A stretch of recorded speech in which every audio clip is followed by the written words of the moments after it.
አሜን ነው ወይ? ማዕበሉ ላይ እንድታዝ ስልጣን ተሰጥቷል። አጋንንቶች ላይ እንድትናገሩ ስልጣን ተሰጥቷችኋል። ይህ ስልጣን ከማስተርስ ከዲግሪ ከፒኤችዲ ከሆነ ነገር የመጣ አይደለም። ከሰማይ የመጣ ስልጣን ነው። ማንም ሊሰጠው የማይችለው ስልጣን ነው። እስኪ እኔ ባለ ስልጣን ነኝ በል። እኔ ባለ ስልጣን ነኝ በል። እግዚአብሔርን ካመናችሁት ይገዛላችኋል። ፍጥረት ይገዛልሻል። አልገዛ ያለ ነገር ይገዛልሃል። ዛሬ ምን ጸልየው ስለ መንፈስ ቅዱስ ነው። አሜን። መንፈስ ቅዱስ ሲያገኛችሁ ከፍርሃት ቀንበር ይፈታችኋል።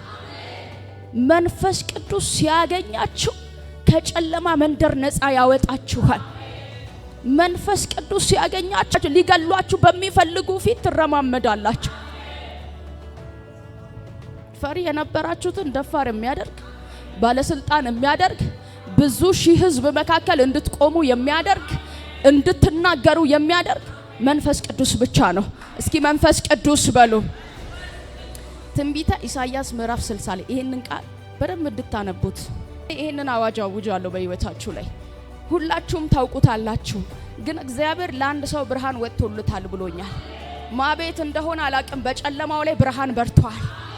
ይሄን መልእክት ሳልናገር አልወርድም። ለተቀበሉ ሰዎች ብርሃን ሆኗል። ብርሃንሽ ወጥቷል። የእግዚአብሔር ክብር መጥቶልሻል። ተነሺና አብሪ። እነሆ ጨለማ ምድርን ድቅድቅ ጨለማ አሕዛብን ይሸፍናል። ነገር ግን ባንቺ ላይ እግዚአብሔር ይወጣል፣ ክብሩም ባንቺ ላይ ይታያል። እስኪ አሜን በሉ። አሕዛብም ወደ ብርሃንሽ፣ ነገስታትም ወደ መውጫሽ ጸዳል ይወጣሉ። ኢየሱስ ጌታ ነው። የተበታተኑትን ሁሉ ይሰበስባል። ይህ የእግዚአብሔር መንፈስ በጨለማችሁ ላይ ያበራል። ዛሬ ማታ ለአንድ ሰው ብርሃን ሆኖለታል። በጨለማ ኢኮኖሚያችሁ ላይ እናገራለሁ በጌታ በኢየሱስ ስም። ተስፋ ባጣ ትዳራችሁ ላይ እናገራለሁ በጌታ በኢየሱስ ስም። በተበላሸ ስራችሁ ላይ እናገራለሁ።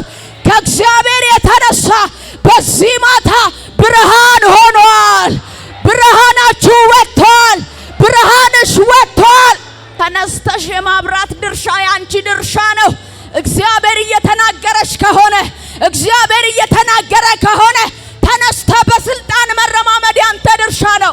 የእግዚአብሔር ክብር ተገልጦልኛል ይበል አንድ ሰው። እኔ እንደዚህ እናገራለሁ።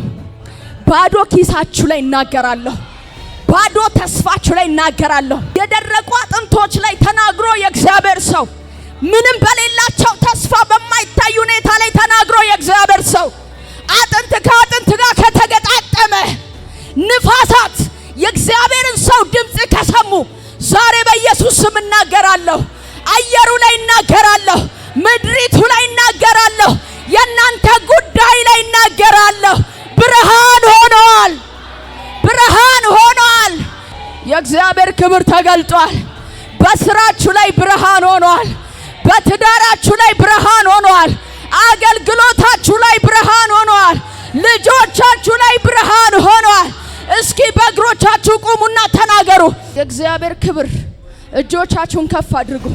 የእግዚአብሔር ሙላት ብርሃንን የሚያንጸባርቅ የእግዚአብሔርን እጅ ጠራለሁ። ኃይልን የሚያመጣ የእግዚአብሔርን እጅ ጠራለሁ። የእግዚአብሔር ክብር ምልክት ሲያደርጋ ያለው